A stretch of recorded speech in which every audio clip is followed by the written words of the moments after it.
নমস্কার বন্ধুরা, তো আজকের ভিডিওতে আমরা আলোচনা করব লাভার একটা নতুন আপকামিং স্মার্টফোন সম্বন্ধে।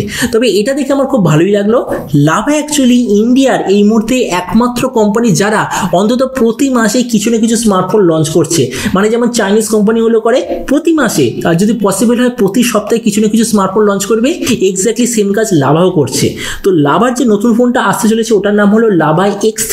তো এই জন্য এই ভিডিওতে আমি আপনাকে জানাবো এই যে লাভা X3 বলে যে স্মার্টফোনটা আসতে চলেছে এটার ফুল স্পেসিফিকেশন, প্রাইস, ডিজাইন, আর যে দামে আসছে সেই দামে আপনার কি এটা নেওয়া উচিত নাকি অন্য কোনো স্মার্টফোন আপনার চুজ করা উচিত, এই ভিডিওতে আমরা এটা সম্বন্ধে আলোচনা করব। তো চলুন শুরু করছি ভিডিওটা কোনো সময় নষ্ট না করে। আপনি যদি গ্যাজেট ওয়ার্ল্ড বাংলা চ্যানেলে প্রথমবার আসেন আর কোনো বাংলা টেক ভিডিও ডেইলি দেখতে চান তো গ্যাজেট ওয়ার্ল্ড বাংলা চ্যানেলটা সাবস্ক্রাইব অবশ্যই করে নেবেন। তো প্রথমত আলোচনা করবো এটা ডিজাইন সম্বন্ধে। তো যেমন আপনি দেখতে পাচ্ছেন এই যে লাভা X3 পেছন দিক থেকে দেখতে এক্স্যাক্টলি এরকম। টোটাল 3টে কালারে লঞ্চ হবে, গ্রিন, ব্লু আর ব্ল্যাক। আর এই স্মার্টফোনের পেছন থেকে যে কভার ওটা আসলে হলো টোটালি প্লাস্টিক ব্যাক কভার। এই স্মার্টফোনটার থিকনেস হলো 9 মিলিমিটার আর এর ওয়েট হলো 210 গ্রাম। ডিসপ্লের দিক থেকে আপনি নিতে পাবেন 6.5 inch HD+ 60 Hz IPS LCD display, যার সঙ্গে আছে 120 Hz touch sampling rate, 88% screen to body ratio, 600 নিটসের ব্রাইটনেস, 20:9 অ্যাসপেক্ট রেশিও। আর এর ডিসপ্লের যে নচ সেটা আপনি পাবেন ওয়াটার ড্রপ নচ। প্রসেসরের দিক থেকে এতে আপনার আছে হিলিও A22 প্রসেসর। ক্যামেরার দিক থেকে এতে আপনি পাবেন 8 আর একটা AI সেন্সার রিয়ার সাইডে। ফ্রন্টে আপনি পাবেন 5 মেগাপিক্সেলের সেলফি। এই যে স্মার্টফোনটা শুধুমাত্র একটাই ভেরিয়েন্টে লঞ্চ হবে, যেটা হলো 3GB র্যাম, 32GB মেমোরি।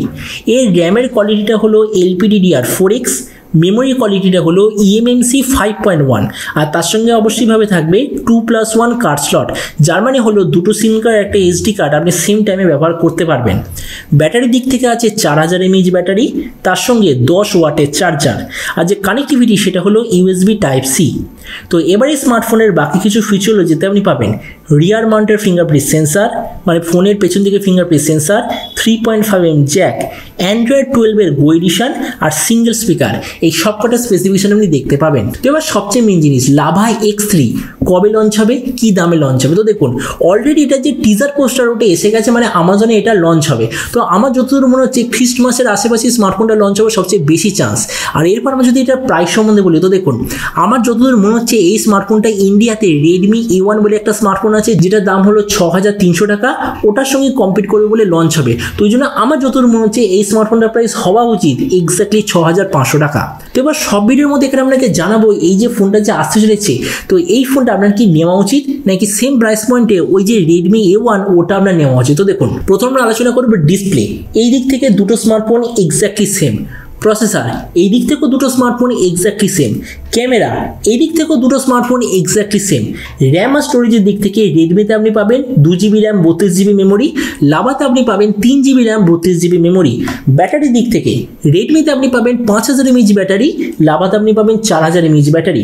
মানে অ্যাকচুয়ালি ডিফারেন্স এই দুটো জায়গায়, লাভাতে কম ব্যাটারি কিন্তু বেশি র্যাম পাবেন, রেডমিতে কম র্যাম কিন্তু বেশি ব্যাটারি পাবেন। মানে আপনাকে চুজ করতে হবে যে আপনি কি চুজ করতে চান, বেশি ব্যাটারি চান নাকি বেশি স্মুথ ডিভাইস আপনি চান, সেটাই অ্যাকচুয়ালি সবচেয়ে মেন জিনিস হবে। দ্বিতীয়টা হলো এর যে অপারেটিং সিস্টেম, এতে আপনি পাবেন অ্যান্ড্রয়েড 12-এর গো এডিশন। আর জেনারেলি এই প্রাইস পয়েন্টে সবকটা স্মার্টফোনই আপনাকে অ্যান্ড্রয়েড 12-এর গো এডিশন দেয়, কিন্তু লাভা জেনারেলি নিজের স্মার্টফোনে স্টক অ্যান্ড্রয়েড ব্যবহার করে। আর স্টক অ্যান্ড্রয়েডের সঙ্গে অ্যান্ড্রয়েড 12-এর গো এডিশন আমার মতো মনে হয় খুবই ভালো একটা চয়েস। তো এই জন্য সেই দিক থেকে এই যে স্মার্টফোনটার যে পারফরমেন্স সেটা সেম প্রাইস পয়েন্টে অ্যাভেলেবেল যে রেডমি A1 ওটার চেয়ে আমার মনে হয় একটু বেটার হবে। তো এই জন্য ভিডিওর লাস্ট আপনাকে এটাই বলবো, এই যে লাভা X3 বলে স্মার্টফোনটা লঞ্চ হতে চলেছে যদি ঠিকঠাক প্রাইসে, মানে এই ধরুন 6500 বা 6500 নিচে যদি লঞ্চ হয় তো হয়তো প্রাইস পয়েন্টের মধ্যে সবচেয়ে ভালো অলরাউন্ড স্মার্টফোন ডেফিনেটলি হতে পারে।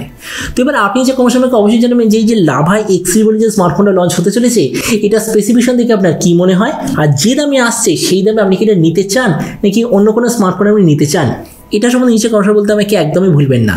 তো চলুন দেখা হবে আগামীকালের একটা টেক ভিডিওতে। Till then stay tuned and always remember, think positive, be positive. Thank you.